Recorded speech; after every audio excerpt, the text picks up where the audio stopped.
Hola a todos y a todos los seguidores del podcast Tintas Deportivos. Yo soy Cristian Bernal y recuerden que el deporte tiene muchos colores.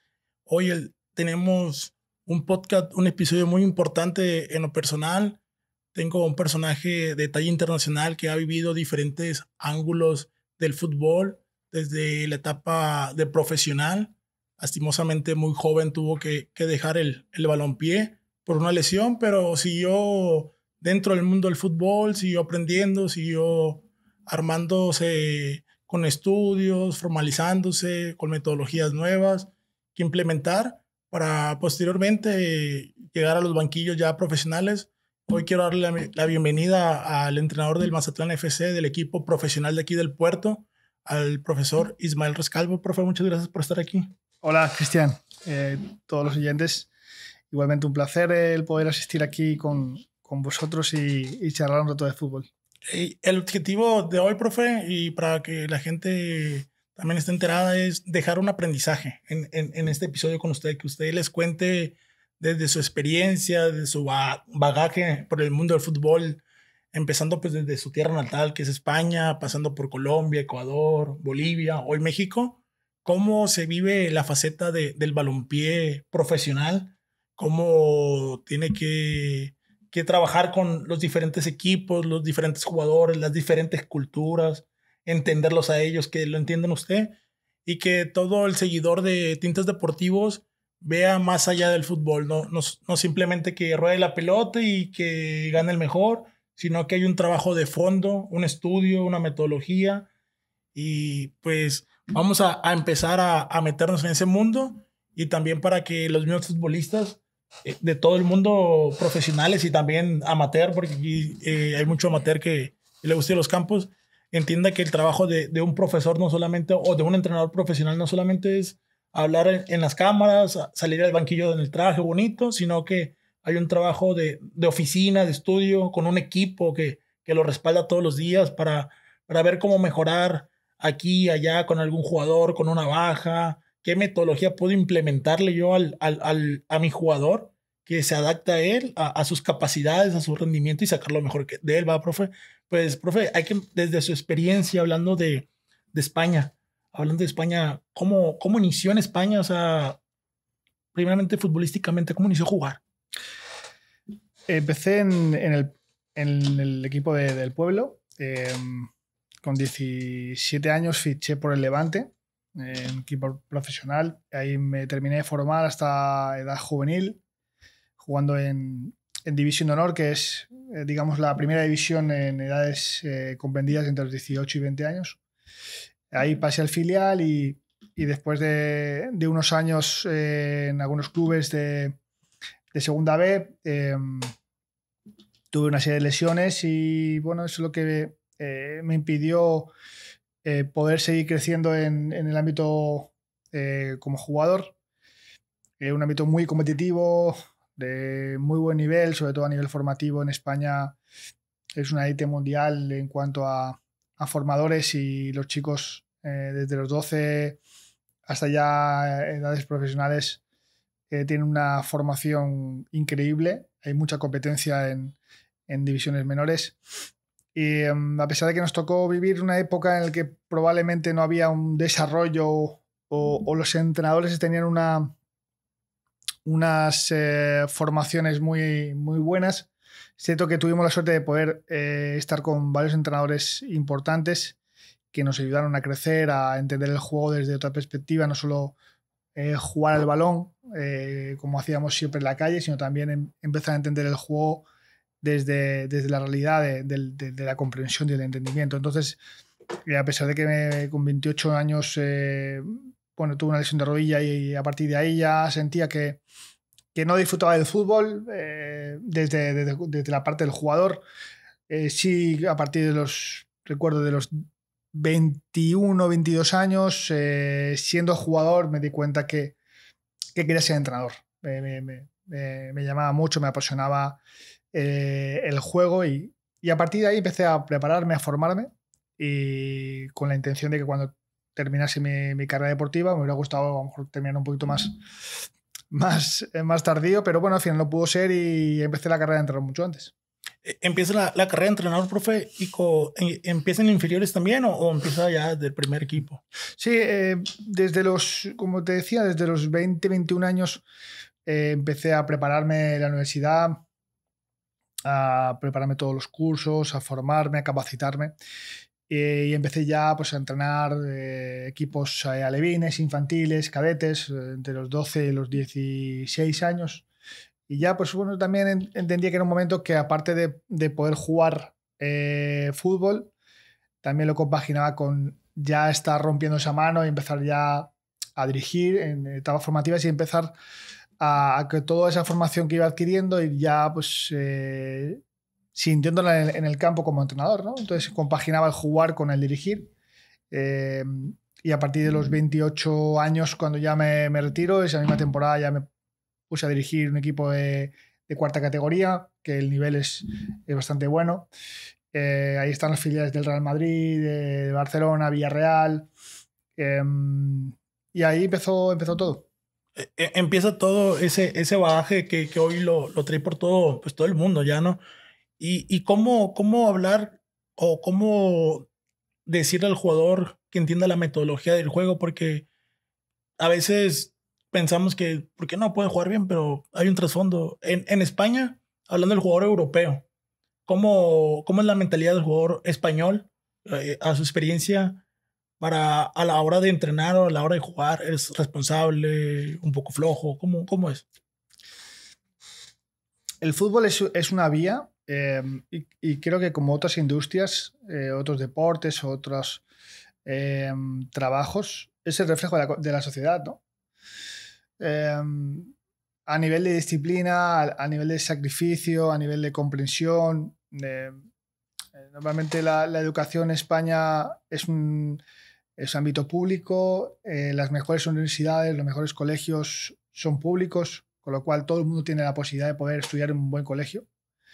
Y eso creo que ayuda a que podamos crecer con educación y valores.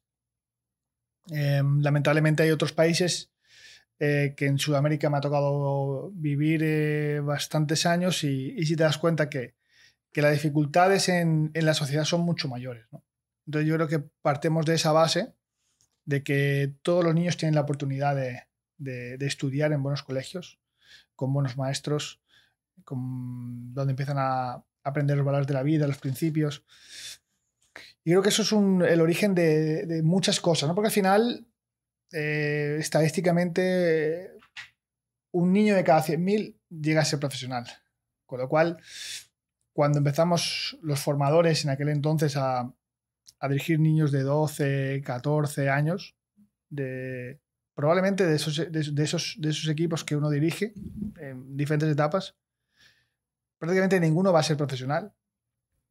Pero somos un complemento a la familia también y al colegio, porque también estamos educando otros valores como juego en equipo, la solidaridad, el compromiso colectivo. Y creo que eso es muy importante porque al final estamos dejando algo para la sociedad. No van a ser futbolistas, pero van a ser personas que van a tener que trabajar, que van a tener que estudiar, que prepararse y salir a la vida a abrirse un camino. Sí, por ejemplo, ahorita lo comentaba en Sudamérica, hasta en Colombia, Bolivia y Ecuador. Ahí cómo cambia, o sea, el nivel académico, me imagino que lo conoce también, no de fondo, pero sí, a simple vista. Y ahí cuando le llega el jugador sudamericano, ¿usted le ha tocado tener alguna dificultad? Yo he escuchado a algunos entrenadores de México, de Europa, que dicen que a veces con el jugador sudamericano sí se les dificulta a la hora de tratar de dar una idea de juego para llevarlo al campo, pues. Porque la disciplina tiene mucho que ver, comentaba. Sí, sin duda, porque la formación de los técnicos en Europa para entrenar categorías menores tienen que ser entrenadores titulados, que han tenido que prepararse. Con lo cual, ya estamos entregando a los niños una persona que les va a ayudar a intentar ser mejores deportistas, pero también a ser mejores personas. Lamentablemente en Sudamérica pues hay más dificultades. Probablemente en Sudamérica, o no sé si en Centroamérica porque acabo de llegar y no conozco tanto, pero normalmente las familias que tienen poder adquisitivo son las familias que pueden inscribir a sus hijos en colegios bilingües, colegios de un nivel superior. Sin embargo, en Europa todo el mundo tiene esa posibilidad. Entonces, yo creo que eso es un aspecto que sí que me llamó la atención, ¿no? En cuanto a la educación. Y luego, pues a partir de ahí empezamos, ¿no? Cuando un niño de 10, 11, 12 años está en etapas inmaduras, pero empezamos a darles información, empezamos a ordenarles las ideas en el juego, pues empiezan a crecer desde un ámbito de una comprensión mayor, ¿no? Sí es cierto que a veces esa rigidez hace que el futbolista perdamos la creatividad, que es algo que, por ejemplo, en Sudamérica sí que lo notas, que el jugador es más talentoso, es más vivo, más callejero, porque al final la vida se vive más en la calle que en Europa, y el futbolista creo que se está perdiendo eso. El futbolista, la picardía, la viveza, el jugador callejero, porque hoy en día pues también la inseguridad hace que probablemente la gente no pueda salir tanto a la calle, y eso dificulta porque es cierto que en Europa se crece bajo una rigidez y una disciplina que es buena, pero también por el momento sí que se ha criticado mucho en España que intentamos orientar de manera muy específica a los jugadores con 12, 13, 14 años, cuando realmente ahí los niños tienen que jugar, divertirse y realmente ver qué pueden ser, ¿no? Desde el talento. Y es algo que aquí en Sudamérica pues se deja más libertad. A veces eso, lo que hablamos, ¿no? El equilibrio. No todo es libertad, ni tampoco todo rigidez y todo es encajetarlo en algo muy, muy, muy concreto. Creo que el equilibrio entre la libertad y la disciplina y la creatividad es donde realmente empezamos a encontrar futbolistas muy bien formados. Y en respecto al futbolista profesional, que tiene diferentes culturas, diferentes maneras de entender el fútbol, porque pues, en cada país se entiende muy diferente el fútbol. ¿Cómo trabaja usted ahí? ¿Cómo trabaja su cuerpo técnico? ¿Cómo platica con ellos para que le compren la idea a usted? A ver, el fútbol es global. El fútbol es global y el fútbol es aquí igual que en Europa, en Asia, Oceanía y en África.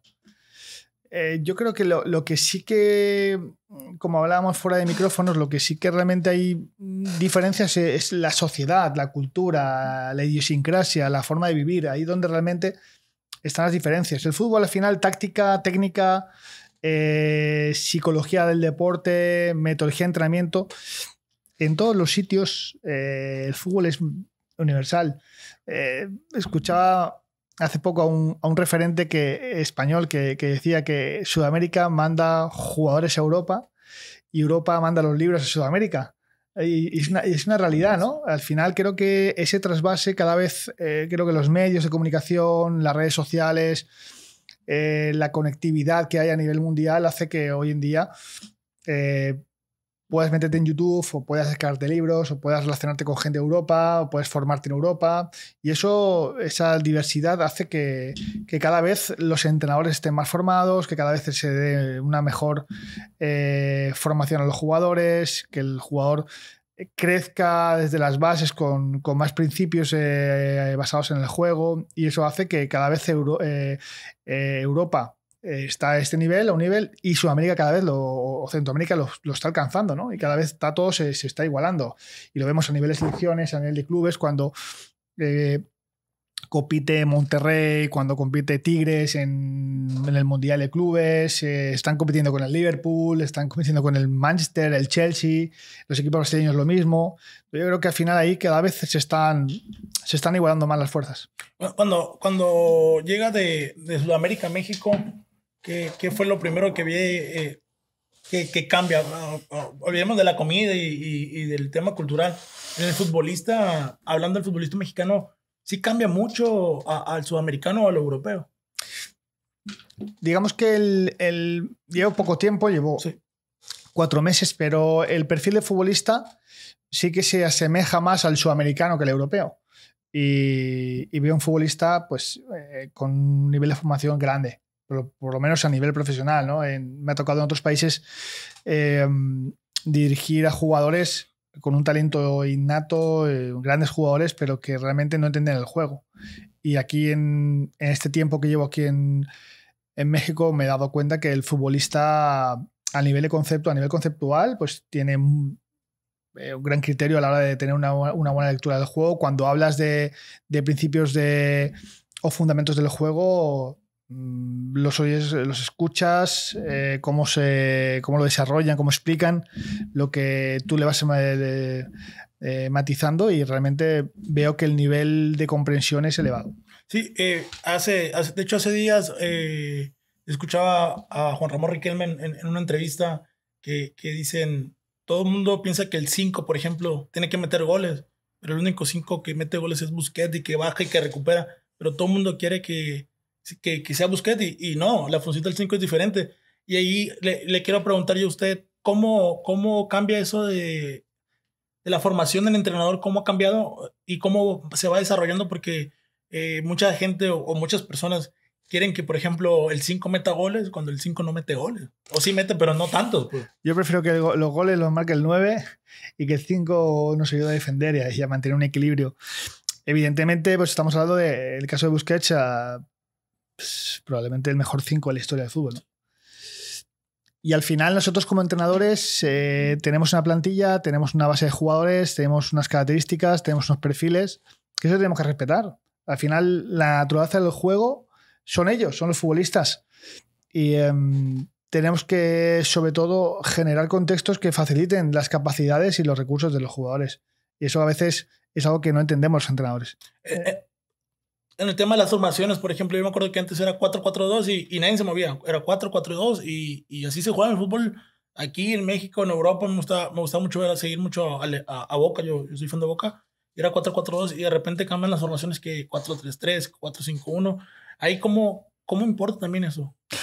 Sin duda que esas estructuras que hablamos de los sistemas de juego van relacionadas al perfil de jugador, si realmente tenemos jugadores para jugar con esa estructura a la hora de ocupar el espacio en el terreno de juego.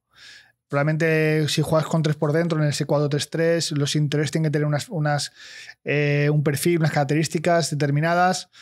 Si juegas con línea de 3, los carrileros a veces son más ofensivos, son más defensivos, a veces pues, lo puedes combinar con más mixto, con un carrilero que sea más extremo y un carrilero que sea más lateral. Al final esa ocupación racional del espacio la determinamos en función de las características de los jugadores. Hoy en día, un entrenador, ¿cuánto estudia al rival? Porque antes no se estudiaba tanto el rival, pues no había tantas posibilidades. Pero hoy en día, ¿cuánto tanto? Hoy en día, pues todas las plataformas, todos los programas que tenemos nos permiten analizar a los rivales, y es una evidencia que tanto el rival te condiciona a la hora de plantear un partido, como tú condicionas al rival. Y realmente nosotros le damos un valor importantísimo a eso, porque contra más conozcas al rival que te vas a enfrentar, probablemente vas a conocer mayores sus fortalezas, sus virtudes, y vas a intentar identificar dónde están sus debilidades o sus problemas para poder hacerle daño. Pero nosotros basamos gran parte de nuestro trabajo en fortalecer nuestra idea, ¿no? Nuestro modelo de juego, que nosotros somos lo más importantes. Y siempre hay que tener en cuenta el rival, porque es una oposición, es un rival que te va a poner las cosas difíciles y tienes que analizarlo, tienes que conocerlo, tienes que saber contener al rival, tienes que saber atacarlo, pero sobre todo nosotros le damos valor a nuestro equipo. Usted en lo personal, ¿cómo o cuántas horas le dedica a mantenerse informado, estar a la vanguardia? Porque es como el mundo, el fútbol, todo cambia tan rápido que un día es una cosa, el otro día es otra. ¿Cuánto le dedica a estar estudiando para después implementarlo con sus jugadores? No hay tiempo, 24 horas al día. Igual a las 3 de la mañana pues se me ocurre una idea para la tarea de entrenamiento que tenemos planteada para ese día, pues me levanto e intento buscar porqués de esa tarea, por qué vamos a darle ese condicionamiento, vamos a orientarla de esa manera, porque probablemente nos puede ayudar a ganar al rival. Pues no hay horas en el entrenador. El jugador, en el caso me ha tocado a mí, entrenabas, te ibas a tu casa, descansabas, estabas con tu familia y ahí terminaba tu trabajo, ¿no? Los entrenadores vivimos por y para el fútbol, y siento que el que no piense así, pues realmente la vocación como entrenador la tiene equivocada, porque el entrenador tiene que estar dispuesto no solo para analizar a su equipo, analizar a sus jugadores, analizar al rival, sino como también decías tú, una parte muy importante que es la capacitación. El fútbol al final es cambiante, hay tendencias, se están descubriendo partes del juego que se desconocían y cada vez está evolucionando más, y el que quiere mejorar y quiere crecer y quiere dar pasos hacia adelante tiene que estar en la vanguardia y tiene que estar preparado para cada día intentar ser mejor. Sí, porque por ejemplo yo me acuerdo que antes los jugadores pues, ya de su época anterior no usaban el aparatito que usan todos ahora en el pecho para ver cuánto corren, cuánto adelgazan. O sea, desde ahí empieza a cambiar el fútbol. Pues. O sea, la pelota es la misma y los taquetes son los mismos, ¿no? Pero, por ejemplo, el terreno de juego cambia. Antes era puro pasto natural, ahora va a ser sintético. Sí, son condicionantes, sobre todo a nivel de datos. El fútbol cada vez está más avanzado en cuanto a estadísticas, en cuanto a datos, en cuanto a Big Data. Y realmente al final son datos, son números que tenemos que contextualizar, porque al final datos, números, al final, pues bueno, te pueden dar un sentido de lo que estás haciendo, pero si no eres capaz de que esos datos los puedas llevar al terreno de juego y puedes contextualizarlo para darle forma a algo, creo que se queda muy, muy insípido, ¿no? Perfecto, profe. Y en el ambiente, la gente en Europa, ¿cómo vive el fútbol? Hablando de México, hablando de Mazatlán, yo creo que todavía no se vive tan intensamente como lo puede vivir a lo mejor Ciudad de México o lo puede vivir Guadalajara, pero hablando desde Europa, ¿cómo lo vive el aficionado europeo el fútbol?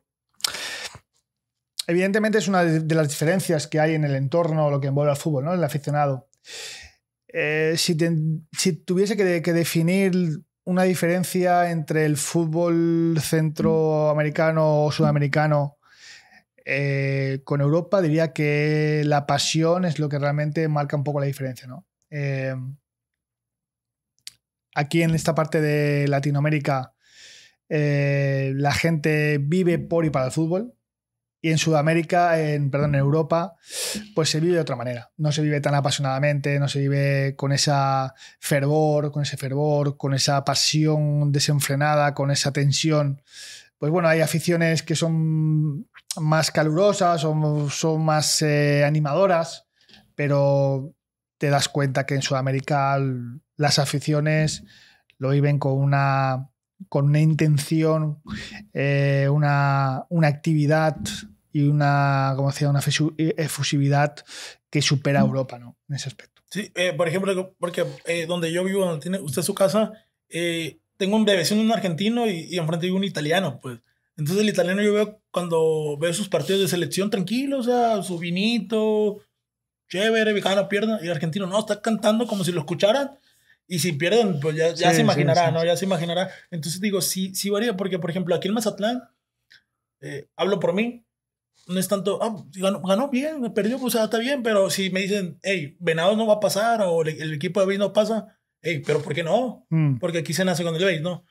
Pero sí. Está más arraigado, ¿no? Más arraigado. Está más arraigado. Mazatlán es una plaza relativamente nueva, todavía no se ha creado esa cultura del fútbol, que creo que con los pasos de los años y con una franquicia que está creciendo, que quiere impulsarse dentro de la liga, pues seguramente va a crecer el número de aficionados y va a hacer que pues vaya más gente al estadio y que la gente se identifique más con el equipo. Probablemente Venados de béisbol pues es un equipo ya instaurado, ya lleva años, la gente lo siente más parte de la ciudad y la gente se vuelca más en eso, ¿no? Pero en el fútbol, que es al final el deporte número 1 en México, pues tarde o temprano llegará ese momento. Sí, llegará ese momento y ojalá llegue estando usted con el equipo de Mazatlán FC. Profe, pues muchas gracias por venir. Decirle a la gente, hoy aprendimos, creo yo, que el fútbol, el deporte va de la mano del estudio, de la educación. Es muy importante formarse a nivel académico, respetar las reglas, tener valores, respetar a tus mayores, a tus profesores, que en este caso son tus entrenadores. Y profe, algún mensaje que le quiera dejar usted a las nuevas generaciones o también al futbolista profesional que sigue compitiendo día con día por alcanzar ese objetivo, ese sueño, algún mensaje que tenga usted. Para los jóvenes, especialmente que luchen por sus sueños, que crean en ellos y sobre todo que se lo pasen bien, que disfruten del fútbol. Si algún día tienen la posibilidad de poder ser futbolistas profesionales, pues disfrutarán de una profesión muy gratificante. Y los que no, pues que disfruten, que sean felices jugando al fútbol.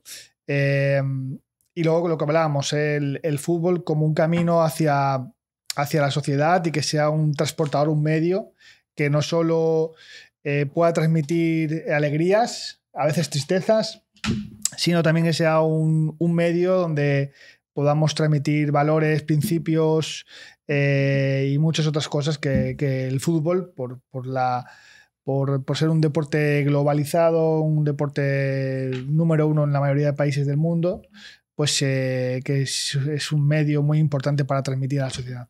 Perfecto, profe. Pues antes que se vaya, vamos a que nos regale su firma. Ay, los que vienen dejan aquí Claro que sí. Su firma del recuerdo. Luego Karina quiere vender todas las firmas, dice.